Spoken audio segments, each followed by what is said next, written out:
Initialement, l'autoroute devrait être mise en service en fin 2015. Mais comme pour la plupart des chantiers d'infrastructure, on a trouvé trois grandes difficultés majeures. Tout d'abord, c'est la question de l'expropriation. Le deuxième point, c'est la question des déplacements des réseaux. Donc, le tracé de l'autoroute a rencontré un certain nombre de réseaux. Quelques-uns sont très importants, notamment des lignes haute tension qui desservent de grandes localités.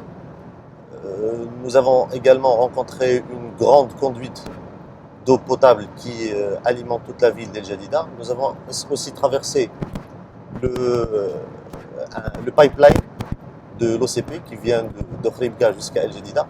Et le troisième point, c'est cette question de cavité, c'est une question géologique que nous avons rencontrée sur ce tracé. C'est une particularité par rapport aux autres autoroutes que nous avons dû surmonter dans un temps record en faisant appel à des experts marocains et internationaux et en faisant appel à des solutions innovantes qui ont été effectuées pour la première fois au Maroc.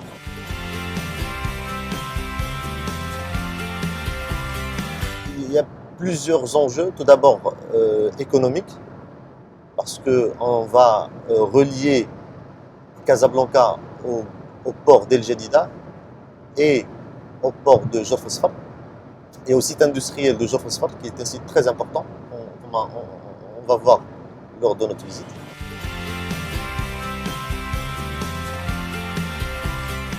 On ne peut pas se permettre d'ouvrir une autoroute inachevée. On va faire le tracé ensemble d'El Jadida jusqu'à Safi, les 142 km. On va la faire aller-retour. Vous allez voir que c'est une autoroute complètement achevée. Les ouvrages qu'on a exécutés sont achevés. La circulation peut se faire sans aucun risque, sans aucun problème pour les usagers de l'autoroute.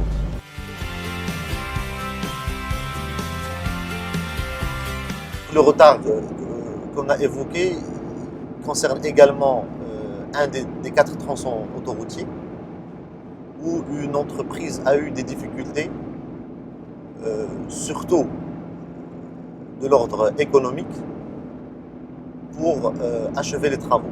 On estime ce retard à entre 2 et 3 mois.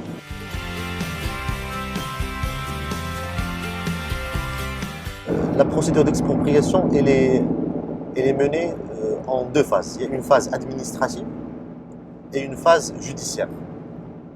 Donc la phase administrative, elle consiste tout d'abord en la publication d'un décret pour annoncer l'utilité publique de l'autoroute, ce qui est fait dans les délais. Et puis, on procède à la publication d'un décret d'expropriation pour l'indemnisation des riverains, c'est-à-dire pour fixer les montants d'indemnisation des riverains. Ces décrets ont connu un léger retard, de l'ordre de 6 mois. Également, la fixation des prix a pris un retard. Et ça ne nous a pas permis d'avoir la prise de possession des terrains pour entamer les travaux.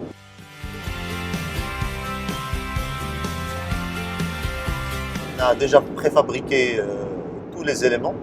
On a déjà posé une grande partie de cette clôture. Et au fur et à mesure que nous finalisons les voies latérales réservées à la population riveraine, que nous mettons la clôture pour permettre à nos engins de réaliser les travaux de piste.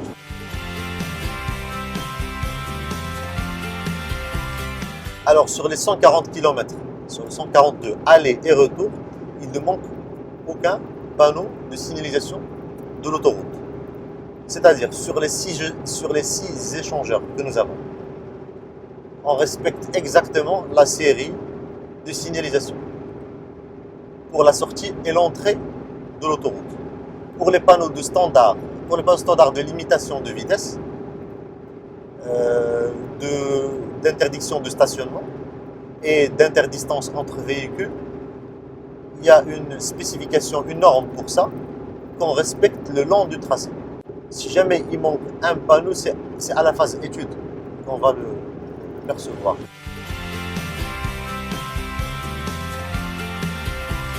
Si on respecte la limitation de vitesse, si on respecte les conseils de sécurité, si on respecte l'interdistance par exemple entre véhicules, le positionnement par rapport à l'autoroute, c'est par rapport aux voies de l'autoroute, c'est partout où vous allez. C'est pas uniquement cette route. Même si un utilisateur qui n'a jamais fait, par exemple, le Jadida Safi, si jamais il a fait, par exemple, le Casa Marrakech, ce sont les mêmes conseils de sécurité partout dans le réseau, que ce soit national, que ce soit international.